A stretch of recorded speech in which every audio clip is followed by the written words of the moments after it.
Do I need both or just? Yeah, this one's just for recording, Okay. and this one is for people to hear. All right. And when you want me to switch a slide, you can just Let you know? All right, thanks. Good.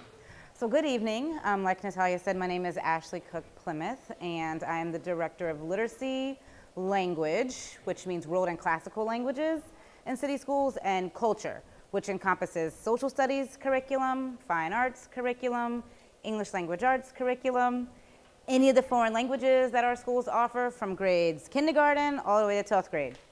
I am fairly new in this role, and also in following Natalia and Tyrone's footsteps. I have been an educator in Baltimore City for 14 years. I started off as a 5th and 6th grade English language arts teacher at William Paca Elementary in East Baltimore.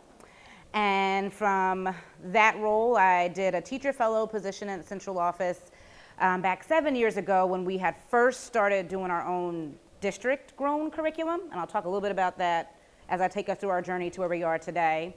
And then I just previously left the principalship for 3.5 years at the Mount Washington School. And now I'm here in the director role back at central office. So super pleased and grateful that Natalia and Rebecca reached out to be able to share some time with you all today and inform you a little bit about our new curriculum for kindergarten through 8th grade. And then also, are there any parents of 9th through 12th graders or teachers of 9th and 12th grade? So we are yet to have a new 9-12 curriculum. However, we are doing some revisions in anticipation that this year we will do the same engagement process and feedback process to adopt a new high school curriculum for English language arts for 1920. So I'll talk a little bit about that as well. So I'm going to kind of just go through a little bit our journey of where we've been as a district as it relates to English language arts curriculum, especially as we adopted the Maryland College and Career Readiness Standards about 7 years ago. But before we start that journey, I want to ground us in the blueprint for success. Any teachers or parents or young people in the audience, have you heard about the blueprint? Okay, so a few of us, all right? So for those of us who may be a little unfamiliar with the blueprint, you can switch to the next slide, Natalia. I'm pretty sure you'll hear a lot about it this year. Our blueprint for success is exactly what it is. It's our blueprint. It's our guidepost, our strategy for building a generation. When Dr. Santelises came back to the district almost 2 years ago now as CEO, she put together a team of stakeholders that really focused and built upon research from other urban districts, other successful districts, both nationally and abroad, to identify what are 3 priority areas that us as a district need to commit to ensure that when young people leave Baltimore City Public Schools, they are ready to be productive citizens in our community, centrally or locally, but also our community abroad. So how do we develop students in their literacy skills? How do we develop and ensure that when we are engaging with students that we are taking a lens of wholeness? So recognizing that our children come to us with multiple talents and gifts, that our families come to us with multiple talents and gifts. How do we cultivate that? How do we raise that up? And then the third priority is around leadership. So how do we develop the leaders in our school, not just the principal or folks who hold actual titles of leadership, but how do we encourage and cultivate the leaders within our schools as our teachers and them leading from their seats? How do we develop our young people to become leaders and advocates and agents for themselves? So our blueprint has those 3 priority areas: literacy, wholeness, and leadership. And within the literacy lens of our blueprint, one of the charges that it calls for is that in order to provide access and equity for our young folks in Baltimore, our young people, our young citizens in Baltimore, we need to ensure that we are holding a high expectation for every child, that we are engaging them in curriculum that is rigorous, that is standards aligned, and most importantly, provides them opportunities to not only see themselves in what they read, write about, engage in visually. That's not my phone though, is it? Okay, give me a heart attack. But how do we get them to see themselves in what they engage in, regardless if it's their English language arts classroom, their science classroom, their arts classroom? How do we engage them in that and equip them with the currency of literacy, of being a literate individual to access the world that's larger than a schoolhouse, that's larger than Baltimore City, that's larger than Maryland? So as a part of our blueprint for literacy, it really called, and we had to think about centrally, are we providing right now the most rigorous standards-aligned curriculum for English language arts for our young folks? If you had been following the curriculum audit and the curriculum adoption over the last year, we began this launch of acquiring a new curriculum by having an audit of our existing curriculum. 7 years ago, when Maryland did decide to adopt the Common Core standards, there weren't any vendors out there like a Pearson or Houghton Mifflin or some of the other big vendors that had curricula that were aligned to the standards, because the standards are super new. And Maryland was one of the first states that adopted the Common Core standards, which meant as a district, and at that time I was grateful to be in teaching and learning, we needed to find a curriculum or create our own curriculum that was going to start to tackle and address those standards, because we knew as a central office that our children couldn't wait. Our children couldn't wait, our teachers couldn't wait for a vendor to create these curriculum materials. So we devised or created a group of teacher writers at the time, and those teacher writers did the best they could with the knowledge that was available to us as public educators with the adoption of the new curriculum. And we created a K-8 curriculum actually a K-12 curriculum, that was topic and thematic based, that was aligned to the standards, but again, that was at an infancy of when the standards were adopted. So we've had 2 audits in the last 7 years that revealed that our curriculum was a good try, it was a good stab, our homegrown curriculum, right? That you could tell there were tasks that were standards aligned. For most parts, there were complex texts. So children were reading texts that were challenging them, not that weren't completely watered down, but we definitely had some gaps and some holes. So fast forward to this school year.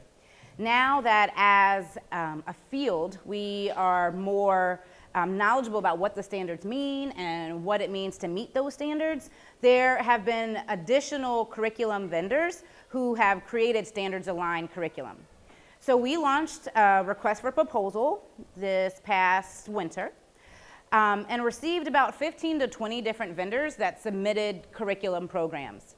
And after a couple of months of engagement sessions where we solicited feedback from teachers, from parents, from community partners, from school leaders, from children, we landed on a new K-8 curriculum adoption titled Wit and Wisdom. Part of that curriculum, so you could switch, sorry, as we were trying to consider and think about what is it that our children deserve to have and see and experience in the curriculum, but also what is it that our teachers deserve and have and experience in teaching this curriculum. You can go back one more, sorry. I'm going ahead of my slides, thanks Natalia. Were some of these factors. We knew that if we were going to invest heavily and financially in a curriculum program that was packaged for us, that we needed to make sure that our teachers had easy access and it was usable for our teachers so that they weren't spending multiple hours trying to pull from other resources like Teachers Pay Teachers, Google, spending their time pulling resources. We wanted to make sure that we had something that was comprehensive in nature that allowed for them to just be able to go through and prepare, so they could prepare for the day, as opposed to spending hours planning and pulling materials. So usability was a factor.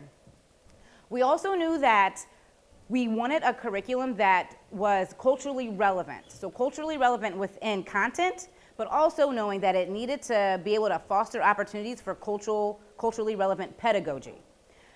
So within our new curriculum, we were looking for opportunities, again, where children had mirrors so they could see themselves in different contexts, but also windows into seeing other cultures, and then also that would spark their interest and create doors of how do we bridge my culture and these other cultures that I'm studying. So cultural relevance was a consideration. Opportunities for professional development for our teachers was also a consideration. So we wanted to partner with a curriculum program and vendor that could provide those opportunities to help our teachers become experts. because one of our charges in the blueprint for literacy is to create experts within our teachers. Some of the other pieces, we wanted to make sure it had educative features, which is a tool to support teachers as they are learning and unpacking the new curriculum. It was also important that we had a curriculum that could meet all the needs of all learners. So our English language learners, our students with disabilities, our gifted and advanced learners. So a curriculum that had potential to open up those avenues for all our continuum of learners. And then the last piece that was really, really important and a right of our children, but really important to a lot of the teacher feedback that we heard, is a curriculum that was comprehensive enough that had the writing process, skills around grammar usage and mechanics embedded within it as well. Our K-8 teachers in the past couple of years have had to go to different programs to deliver an ELA curriculum. They had to go one place for writing curriculum, one place for reading, and another place for the foundational skills, so the phonics and the phonemic awareness pieces. So we really wanted to find a curriculum, that was comprehensive and had all of those and valued all of those standards equally with balance. Now you can go. Thank you. And so as a part of our engagement series and part of our kind of think abouts and considerations, we landed with Wit and Wisdom, which is our K-8 curriculum for next school year. This slide just highlights some of the strengths that we found and what we've, and by the we, I'm being collective in the sense of some of the feedback that we received from folks in our engagement series, some of the strengths of this curriculum, so that there was alignment K-8. So that if I'm at a K-8 school, if I'm a K-8 principal, teacher, parent, I know that what my child experiences in kindergarten in terms of routines and structures will build upon by the time they leave in 8th grade. This was really also important in terms of district-wide expectations. We needed a curriculum and a program that was ready to be launched district-wide. So that if we think about that usability factor, that it wasn't going to take multiple resources for teachers to have to peruse through and go through, that we would be able to adopt a program like Wit and Wisdom that was ready for district-wide implementation. They could meet the needs of our 180 schools and programs. There was also, this was component is probably one of my favorite features, the opportunities for arts integration and alignment across content areas. So fine arts is one of the departments that I am fortunate to be able to oversee and supervise.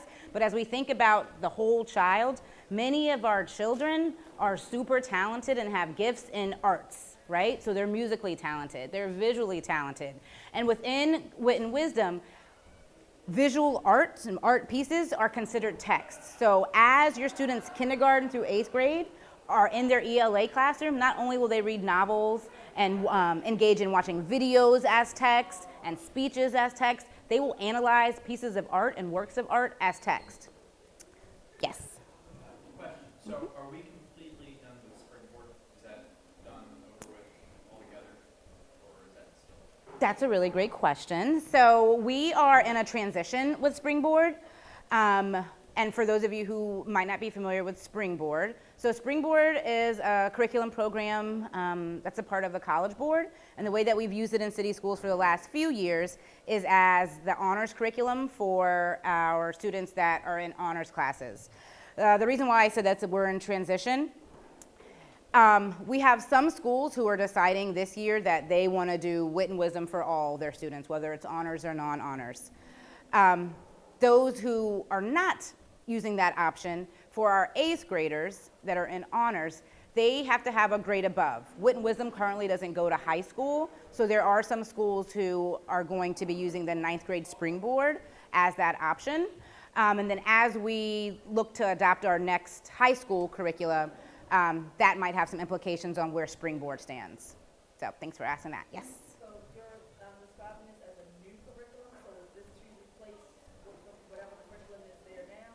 Yes. So what is the curriculum that Yep, thank you. That's a great question too. So yes, this is new in terms of it'll be the first year of implementation in 2 weeks when children return back. So what is in place now for our K-8 is our district created curriculum. So that was the one that I was talking about that 7 years ago. It was developed. There's been some revisions and some tweaks, but it was teacher created. And based off our audit, definitely had some areas for growth. And then based on some of the feedback that we received from folks, there was this need of going with a curriculum that had been packaged and vetted by expert writers. So this will replace our district-grown curriculum. The district-created curriculum will still exist for this school year for our 9-12 as we look to adopt a new curriculum for high school in 1920. School year 1920. Yes, ma'am. Also a great question. So our Wit and Wisdom is a core curriculum for reading, writing, language, and speaking. For our students in kindergarten through 2nd grade, their foundational skills block, so that's their early word study and their phonics and phonemic awareness. Foundations is the core program for phonics and phonemic awareness for that pairs with Wit and Wisdom. Excuse me. Do I have a slide after this? I don't think so. Do I skip that one? Yep. So you can go back to the other one, just so folks can have that. And then I think one of the other strong characteristics of Wit and Wisdom, and compared to some of the other curricula that we viewed, was the opportunity for the strong parent resources. So Natalia shared that one of the handouts that you might have picked up was the 1st grade parent tip sheet. Within Wit and Wisdom, they have already produced parent tip sheets for all 4 modules of every single grade. So I do have some other samples of all the grades K to 8 here. And this was really big to us because as we heard from teachers and school leaders and parents that there's this need and want for understanding what's going on in my child's ELA class. And for the most part, depending on what school you went to or what teacher you might have even had within a school, that was dependent upon what the teacher was producing and making available or what the school was producing and making available. Wit and Wisdom has this already for us. And one of the things that we're working on centrally is finding a way to make it accessible electronically. That way, as parents, you don't have to worry about the school printing them off and giving them to you. So currently, Great Minds, which is the parent company of Wit and Wisdom, they have the parent tip resources accessible in Spanish. And we are working with our differentiated learning office and resources to find ways to translate some of the parent tip resources in the other languages that are present in our schools, since Spanish and English aren't the only 2 languages that are spoken amongst our families. But right now, they're currently available in English and Spanish.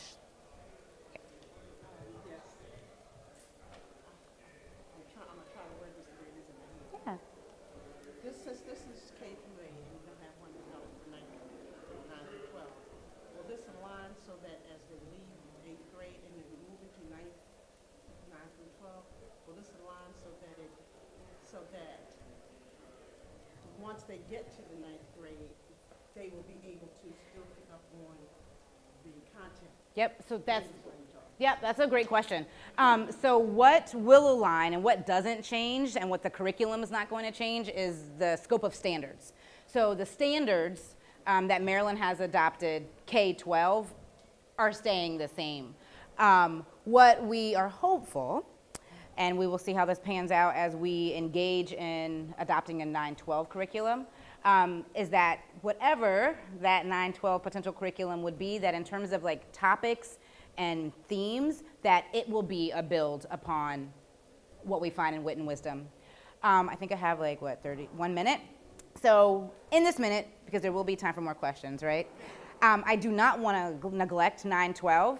So a handout that we do have that's up here, if you have a young person in 9-12, is this double-sided sheet that just shows some of the changes that we're doing to revise the current 9-12 curricula for this transition year. So again, not necessarily ideal. It would have been great to do a K-12 adoption. To be very transparent, there aren't that many strong curriculum vendors for 9-12 that we're finding for English language arts. So we're hoping that in this upcoming year that there'll be some different resources and options. But if you do have a high school student or are interested, please check out this handout as well. Some of the changes, just high level, that we created or that we did was change some of the order of the core text in high school to have the rigor become more increasingly complex. What we found in that audit is that in some cases, students in 9th grade, for instance, were reading a much more challenging text in the beginning of the year, but at the end of the year it was easier. So if we think about challenging students, by fourth quarter, the text that you were reading should have been on a 10th or 11th grade above, and in some cases it was on a 8th or 9th grade. So we made some of those revisions for this year. Another revision that we made is changing the tasks, the writing tasks that students in high school are engaged in for the current curriculum, just to make those, again, more increasingly complex, varied in nature, so children have different opportunities to express themselves in writing. However, hold our district to this. Beginning at the end of September, we're going to launch our engagement series around a 9-12 curriculum adoption.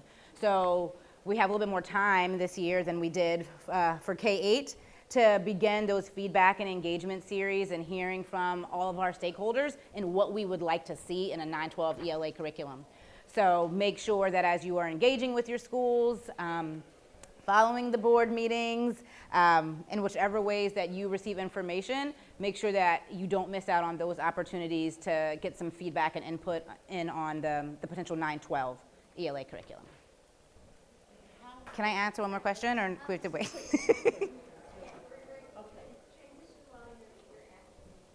What do you do with children who are not reading on grade level, whether it's 8th grade or 9th grade level, but they're not functioning on grade level? Yeah, so that's a great question too. So, I guess I need this, sorry. So our core curriculum is intended for whole group, right? And so whether you're reading on grade level or not, it is your right as a young person to have experience and engage with your grade level text.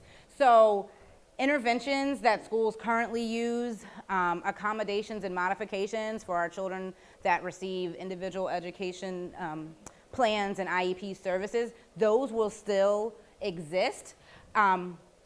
What we don't want to happen though, because when we saw this, is we don't want over scaffolding and watering down the grade level curriculum for any child. So our charge and the expectation is that any child, regardless of their reading level, their disability, their ability, engages in the grade level standards and complex text. And we, as central office folks, as school leaders, as other support staff, work with teachers to ensure that we are appropriately implementing any kind of individualized education plans, accommodations, modifications, or interventions, in addition to the core. If you have any other questions, just hold them till we finish all our presentations. But thank you, Ashley. Yeah, thank you.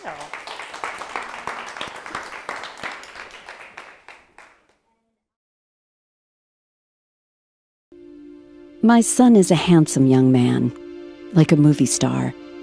There's no limit to what he can do. I don't know why he would ruin himself with alcohol. When I think about the happy boy he used to be and how sad his life is now, it breaks my heart. I love him as much as I ever did, maybe more, but I don't understand why this is happening. My therapist recommended I go to Al-Anon family groups. He said Al-Anon members have lived through the same kinds of things that are happening to my family. I didn't want to go to Al-Anon, and I didn't want anyone to know how difficult it's been. But I'm glad I went. Is someone's drinking breaking your heart? You might be surprised at what you can learn in an Al-Anon family group from people just like you. Call 1-888-4-AL-ANON or go to alanon.org.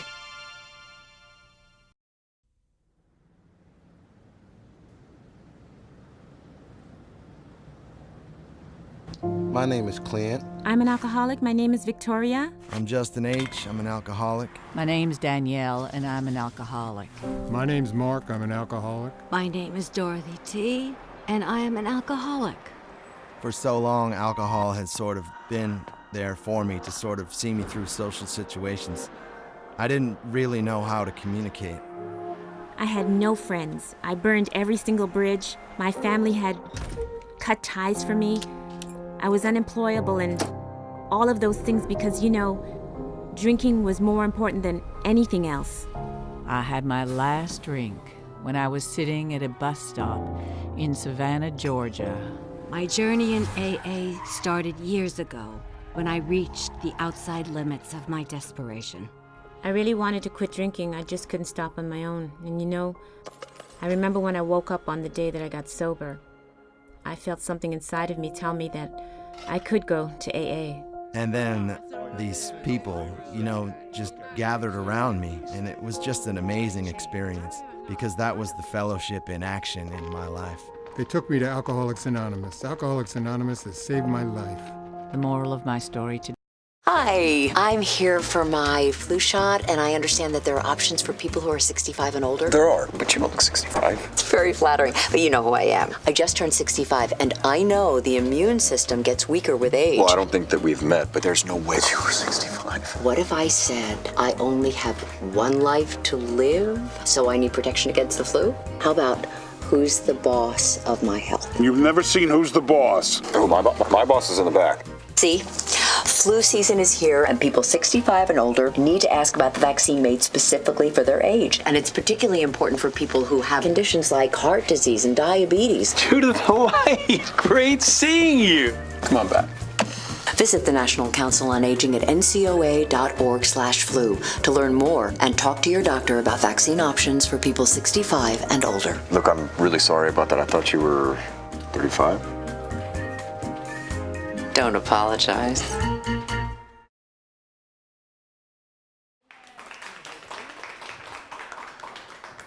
Just got super nervous. How's everybody doing? I'm just gonna chat you guys up for a second while this loads. Hopefully work through all this. So my name's Matt. I'm the art department chair and the visual arts teacher at Baltimore Polytechnic Institute. This past year I've been lucky enough to actually work with Chanel and help write curriculum for the high school level for our visual arts programs here in the city. So I'm going to talk a little bit about culturally responsive teaching, specifically through the lens of transformative education. So I'm really passionate about teaching as a microphone, as a way to empower students to discuss and explore their identity and grapple with who they are as well as the community that they come from, and explore that through and within their education. This stems from my experiences as a young person growing up in Baltimore. My dad went to jail when I was 11, and I never really felt like school gave me an avenue to work through that, talk about it, process it, question it, and turn it into something productive. So I really think that education is a way to make sense of those issues, and that it has the potential to be that tool for our students if we sort of take a culturally responsive approach. I want to take a second and say that what I'm saying is not the way, right? It is a way.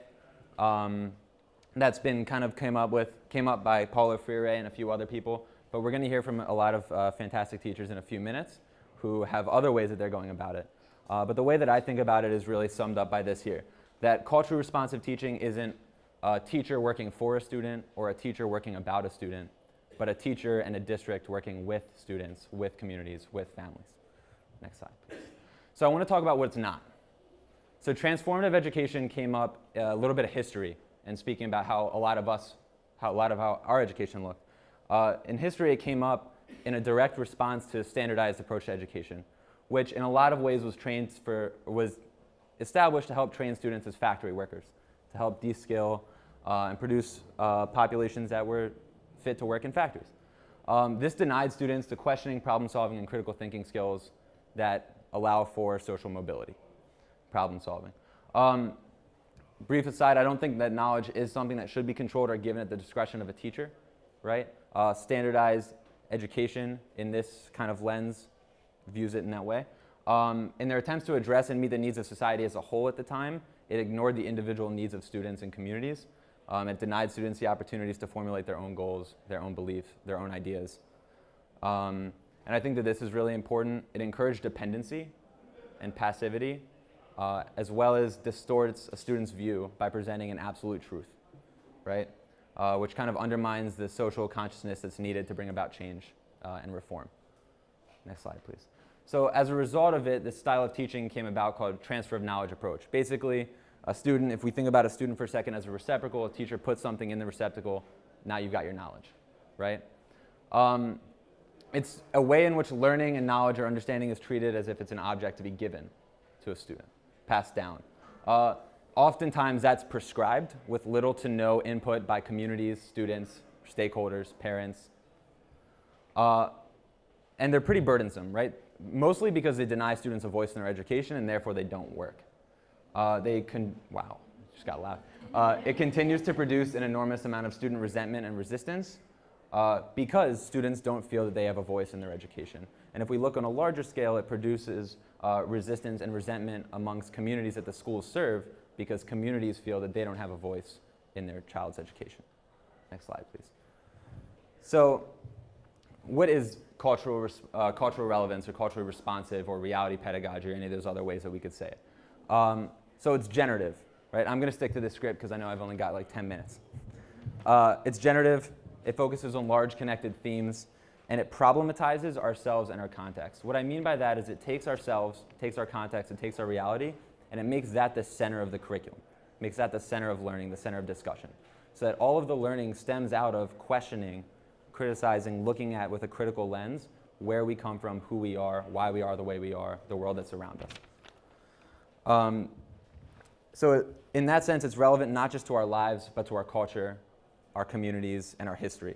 It encourages us to look at ourselves, our community, and our context with a questioning and critical lens. And it's based in a mutual creation and recreation of knowledge. Meaning, if a student is coming with their reality, this can't be something that a teacher is prescribing, learning, right? This is something that's mutually happening between teacher and student. Sweet. I'm going to keep going. So transformative education isn't a transfer of knowledge approach, right? Again, it comes in a direct response to standardized methods in education from the 1980s.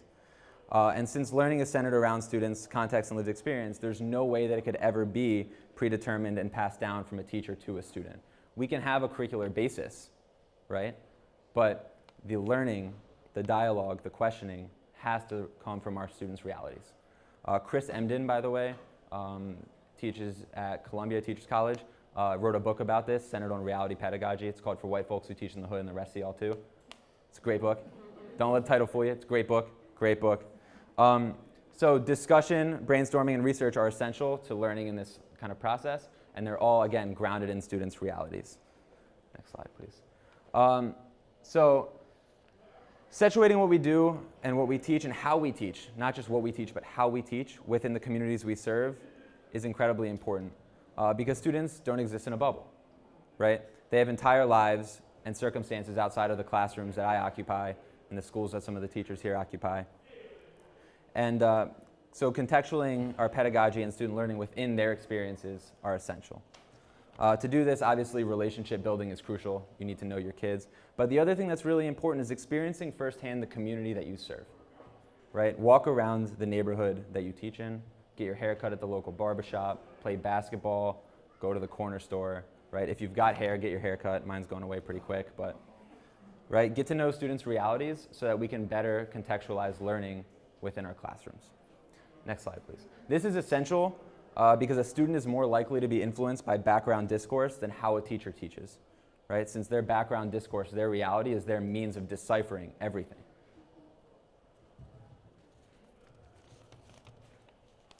So there's a few tenets here of transformative education. The first is that learning is mutually created. So learning has the potential to be validating, effective, and empowering if it's something that is mutually created between students and teachers. Students' voice must be valued and taken into consideration, right? They're the experts on themselves and their reality. And then as teachers or as a district, we've got the content knowledge. And so it's kind of about working together in a partnership. It's really important to acknowledge and treat students as experts in themselves. Using students' voices, we can develop culturally responsive approaches where curriculum and planning incorporates, responds to, addresses, and translates a student's reality and life experience into relevant instruction and learning. Next slide, please. How am I doing on time? Okay? Cool. So a little bit of in practice, because I know I'm talking a lot of like theoretical. So every year I start my class with a zine project where students are asked to write, draw, think visually about their lives, whatever that might mean, just to tell their story. I don't answer many questions about it. That's pretty much all that I give as far as instruction. Students create these books about their lives, and from then I invite students to become a part of a committee that meets after school. So these students meet once a week, and I choose a variety of students, from students who are in the front of the room who have to beg to talk, right, to students who I would perceive their behaviors to be disruptive, to students who just aren't engaged, right? A very, very broad array of experiences from in my classroom. Those students come and start meeting every week with me after school. What we do is we look at these zines that are made by each student, 180 students, and we look and we start to develop a thematic scope and sequence for the year. We look for connecting themes. This year, some themes were home, identity, perception, bias, stereotypes, how we're shown in the media as a school district or as a city, right? Violent crime, the Baltimore Ceasefire Project, things like that. So we take those thematic scopes and sequences and we develop a year-long curriculum. And then as an educator, I step back and then I insert in standards, techniques, skills, all those necessary things. About every month or so, a student will leave the group and invite a friend in. So what that does is it creates always fresh ideas, but also it creates a situation where students who usually wouldn't meet each other and know each other are now interacting with each other in a productive way.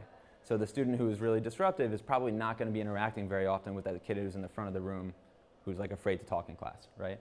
So what this is doing is really fostering deep relationships and ownership within the classroom setting. Next slide, please. Learning comes out of questioning ourselves, our surroundings, our experiences, and our world. So these questions generate relevant conversations about our realities and who we are as people. Learning comes out of engaging with different and diverse experiences, right? So every student, regardless of neighborhood, comes with a different experience. They could live in the same neighborhood, they could live right next to each other, they've got different experiences, right? And so every student is coming with different experience, and these differences create questions and problems, which if there's a nurturing, challenging but nurturing environment, will not lead to problems, but it'll lead to deeper understanding, empathy, and learning. So in that sense, learning is socially constructed. A good example of that is all of my students opted to put their zines out on display last year. And so all of these 180 students who are bearing their souls about their lives are now having people read about their lives and learn about them in a way that is really, really vulnerable and real, right? As I've said a few times, it's not passed on, right? It's not prescribed from a teacher to a student. It can't be culturally relevant if I'm coming in and saying this is what you should learn, right? So it's mutually constructed. Again, transfer of knowledge approaches to education deny students a voice in their learning, and they don't work. It's just that simple. They just don't work. Perhaps most importantly, learning is relevant to lived experience. Authentic learning can't and doesn't exist in a bubble. It has to look at, incorporate, and address our whole student, their whole experience, everything that they go through every day. And then obviously all of these things that we've discussed are supported by deep, authentic, genuine relationships between teachers, students, schools, communities, districts, cities, right? Ensuring the right conditions are present to grow individually and collectively is essential. We have to cultivate nurturing, respectful, and challenging environments in order to build those relationships and empower and learn from and elevate our students' voices. Next slide, please. So if we begin to work with, not for, not about, but with our students to create culturally relevant curriculum and to create culturally relevant ways of teaching that view students within their context and encourage them to challenge, to question, and confront their lived experiences, then we will have empowered our students to be confident agents of change that we so desperately need right now in our communities, in our city, and in this country. Thank you, guys.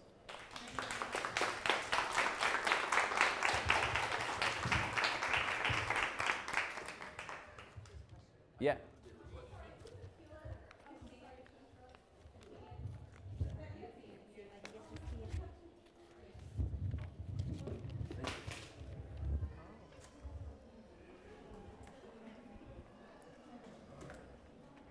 Thank you for the presentation. Thank you. My name is Jeffrey Wright, and what you just presented seems to be kind of forward from a constructivist approach to learning. I was just reading some James Baldwin yesterday, Region of My Mind, and he describes in part of the essay living in Harlem and seeing a young man on the corner and believing that was going to be his future reality. So, the way it was presented, it seems to look at reality from a micro standpoint as the individual, but there's also a macro level that encompasses not only the here and now, but also a lineage of historical, cultural, and social devices. Right. So often in our community, what appears to be the norm is actually the abnorm. And so we allow children maybe to focus on reality that they see, and they believe that it's normal. I guess one of my questions is, how do we let them know that perhaps is abnormal as we show it in relevance to other communities, other cultures? For example, in the Penn North area, the life expectancy rate there is at 62.9. Right. And Roland Park is at 81.2. Yeah, and then if you compare it with like Sandtown, it's even Right. Sandtown, right, Manchester. Yes. even more drastic. Absolutely. Right. So you have a 20-year disparity in life expectancy, which is the core. You know, no life, no learning, no anything. Right. Right.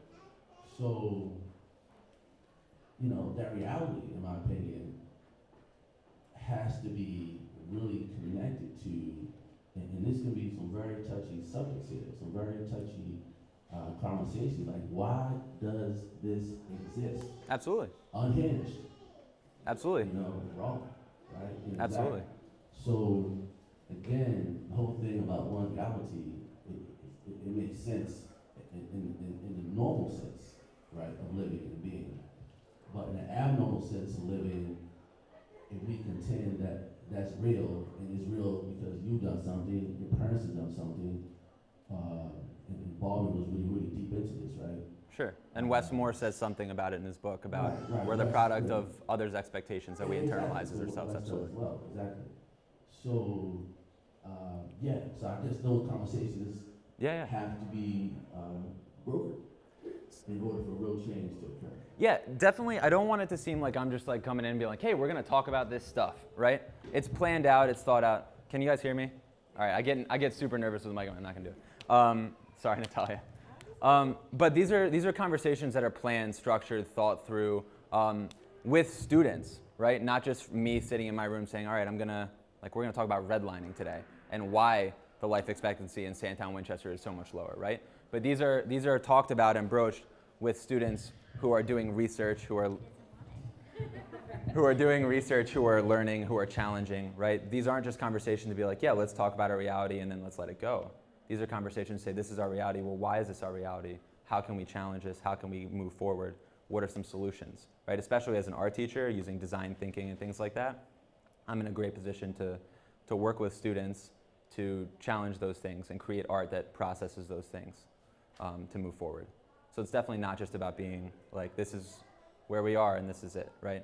It's about saying, this is where we are and let's talk and let's make art and let's process so that there is a pathway forward. Because oftentimes I think the reality exists either way, right? And I think it sends a dangerous message to say, this isn't a place that we're going to talk about that. Does that make sense?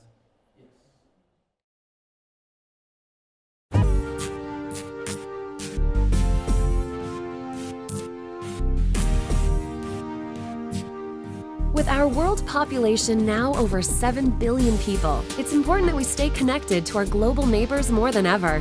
For over 2 decades, ICES has brought cultural awareness to thousands of exchange students from all over the world.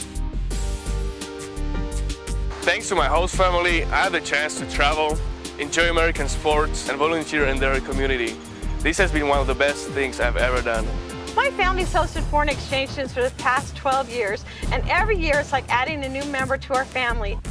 Such citizen diplomacy may start with one visiting student and his or her host family, but it ripples throughout communities in the United States and abroad.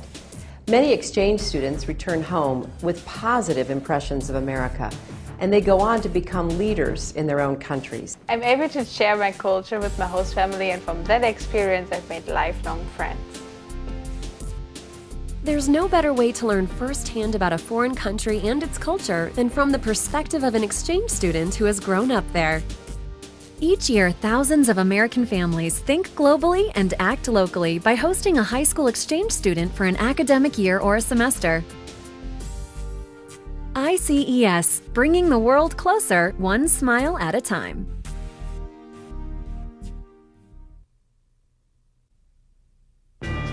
You know him, 17-0, a master of study, research, and innovation. He has lost family to breast cancer. He's out for a cure. Don Shula is 100% committed to critical laboratory studies to defeat breast cancer. Cutting-edge research that wouldn't happen without his support. Innovation that will save lives. The Don Shula Breast Cancer Research Fund. Log in. The end of breast cancer begins here.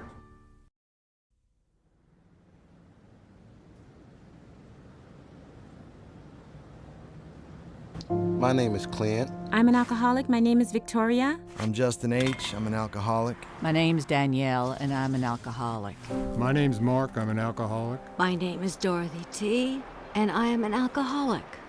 For so long, alcohol has sort of been there for me to sort of see me through social situations. I didn't really know how to communicate. I had no friends. I burned every single bridge. My family had cut ties from me. I was unemployable and all of those things because, you know, drinking was more important than anything else. I had my last drink when I was sitting at a bus stop in Savannah, Georgia. My journey in AA started years ago when I reached the outside limits of my desperation. I really wanted to quit drinking. I just couldn't stop on my own. And you know, I remember when I woke up on the day that I got sober, I felt something inside of me tell me that I could go to AA. And then these people, you know, just gathered around me, and it was just an amazing experience because that was the fellowship in action in my life. They took me to Alcoholics Anonymous. Alcoholics Anonymous has saved my life. The moral of my story today.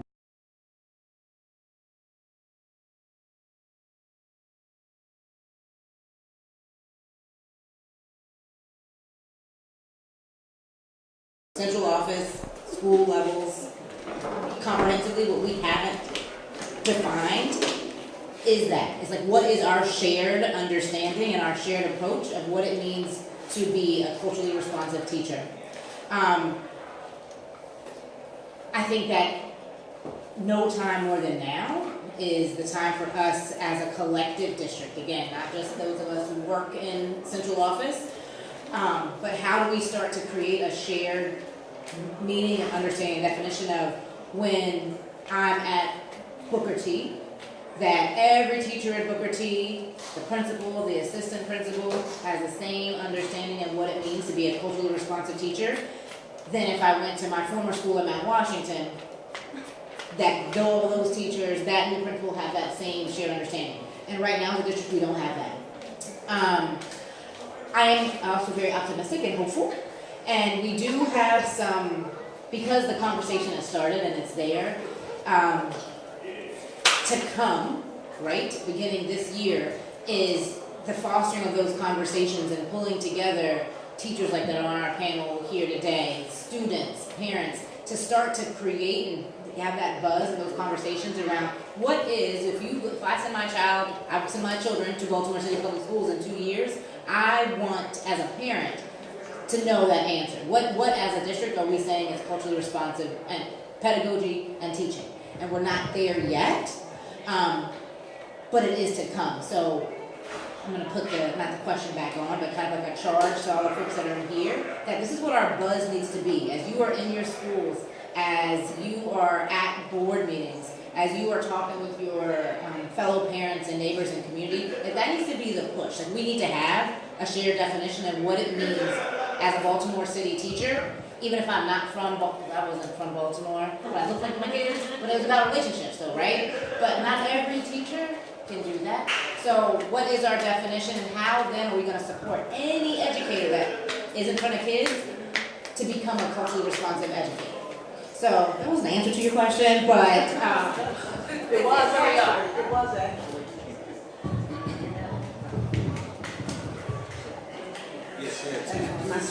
And my second question is, many of the teachers that I had the opportunity to work with over the years, and even recently, had issues around timelines. So by, let's say, January or December, you're supposed to have taught X amount of content, and whether or not the students have absorbed that content, you have to move on because it says that you have to have this finished by another timeline.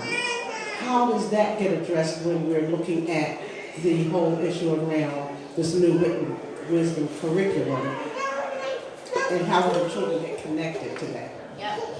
I'm going to answer about the logistics pacing piece, and then you take one. So that is going to be a huge, pacing is always, we have 180 days. Majority of those days are some form of testing. So the number of real instructional days is always like the elephant in the room. Is that accurate? Yeah. People who are teachers, right? That's like accurate. Yeah. So I can only speak for ELA and the ELA standards. I think one of the benefits of the ELA standards is that they cycle through. So even if there's only 10 of them, and they're built upon each other. So with ELA, it's a little bit different than math, and I cannot speak for math or science. But there's kind of more room to, if I didn't get that particular standard that was in Module 1, it's going to come back in a future module. I think with Wit and Wisdom specifically, this year, as a first-year implementation, our goal citywide is twofold. One, to ensure that every teacher and leader internalizes the curriculum as it's designed, so just the components, right? So what does it mean? What does this look like? What does it mean? What do these different structures and routines mean? That's all we want people to be able to internalize that. And the other piece is for teachers to be able to prepare strategically. So our messaging to school leaders, because that's where the pacing and the timeline kind of hammer comes down, is that your individual school leader, is to share that with them. And that for this year, as year 1 implementation, pacing, some lessons that are designed for a day might take a little bit longer.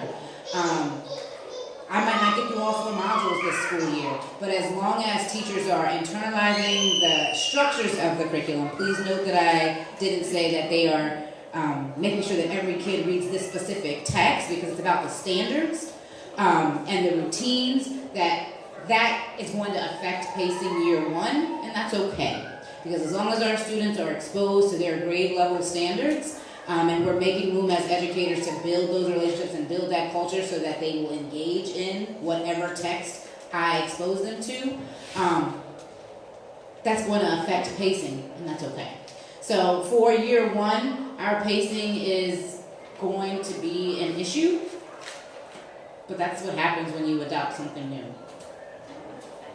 Yeah, I just want to add, that goes back to what I was saying about not allowing the curriculum to be your holy grail. The pacing, one time I only made it to day 6 out of a 35-day curriculum, right? But it was because I was so adamant about my kids mastering these skills. Not the skill of, that's where I messed up. Mastering the themes before we moved on to the next piece, right? And my principal had a real conversation with me. But everybody don't have a principal that's real. And I was one of her first victims. And she said, Ms. Brown, you have to focus on the skill that you're trying to teach the kids, not the themes from the books and the content and all that stuff.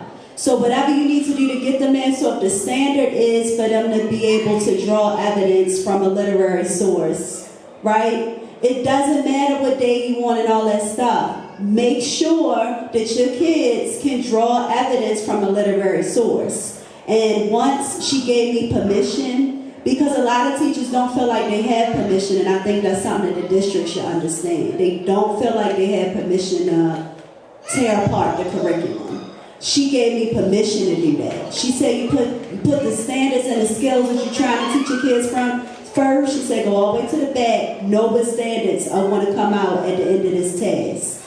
Whatever you need to do to get them there, get them there. And once she gave me permission to do that, I became a better teacher.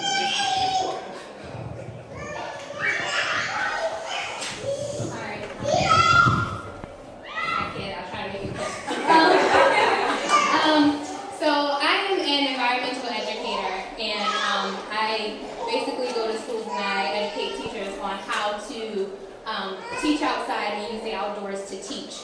And I appreciate all of your sentiments as teachers saying to break apart the curriculum and don't use it as a holy grail. And like you said, Ms. Brown, most teachers do. They're like, but I have to do this. Mind you, this is just kindergarten.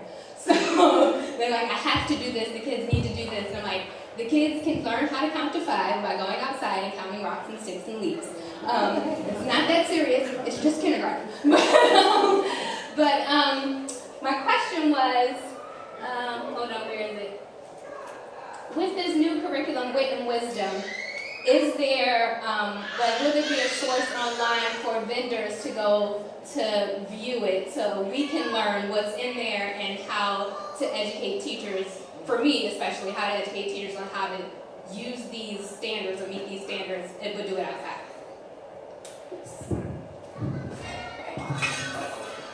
So, all educators can project our So yes, in short, there will be resources, and if you want to take one of the just overviews that's called the module synopsis, it shows you all K-8, the topics, the essential question that will be available. That could be a good jumping off point, but yes, there will be resources available. I had mentioned earlier, like with the parent tips, we're still trying to figure out what's the best platform to put that so people can go to it as opposed to going through all of the parts of our city school website. So working with communications to help us inform that. Okay. But yes. Thank you. I have one more question for Mr. Matt. 1 second, so we can go around for a second. No, I'm not shushing. I just want to get around because we're running out of time. What's your hand up, April? No. Angel, I'm sorry.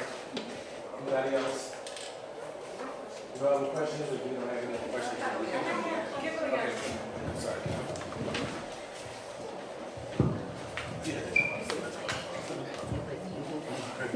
Is there room in the curriculum development for students to actually recommend books that they indeed find challenging? Because I was looking at the recommended text there, and I don't mean to date myself, but I was reading them when I was in school. So in order to keep the interest level up, I think it's important for students to have some degree of input to be able to recommend books or essays like from Conrad Fidel or D. Watkins, or there may be a book of poetry by, I can't remember, I think his name is Torre, I can't remember, but is there any sort of avenue where Baltimore City children can include something? So make it the district response, and I would love to hear from the teachers, because I think ultimately it comes down to, and this has been repeated over, right? A curriculum is not a silver bullet, it's not the holy grail. The curriculum is the set of texts and resources that are aligned to the standards. That is kind of the standard of care medium. A point of clarity, then I'm going to start and you all please respond. The document that you're referring to, that's the summer reading list. That's not the core list of texts that are aligned to the curriculum. I don't believe I think it might be in the parent tip sheet that shows you which text will be a part of module 1. But those will be posted as well. So that was just a summer reading list. However, yes, there should be, I would advocate that teachers should be making space for children to have opportunities to either suggest other types of texts that we read or we engage in. But that's teachers. So I definitely agree. I feel like it's on teachers to create that space where your students feel comfortable saying, hey, because I said something about Martin Luther King. One of my students said, oh, I've never heard his I Have a Dream speech. So I was like, oh, perfect time. The next day I had the speech printed out. It was on the Promethean board. We went through, annotated it, and it became a lesson. So I think as a teacher, having your feelers out there and knowing your students and creating spaces in the classroom where you can do things like that. I know my students personally, like certain people, and they'll say, hey, so-and-so had an interview about this and they spoke on this topic. So then I'll say, okay, and then I'll find some way to incorporate that in a lesson that's tied to a standard, that's tied to a skill. So. If I can just also throw in, I think my class being based on students' realities, I think it's really important that we have books that are challenging and looking at and confronting and growing from those realities. So we have a classroom that's in my classroom we have a library that's completely stocked by students, filled with D. Watkins, filled with Tanya Hasey quotes, filled with Wes Moore, filled with Kyle Pompey's new photography book, or Devin Allen's Beautiful Ghetto, right? So there's space for it. It's, again, I think On a district level, it's harder to do. I know Dr. Santelises just tweeted about how important that is a few days ago. But I do think that there's a lot of space to do it on a teacher level. It just requires you to really be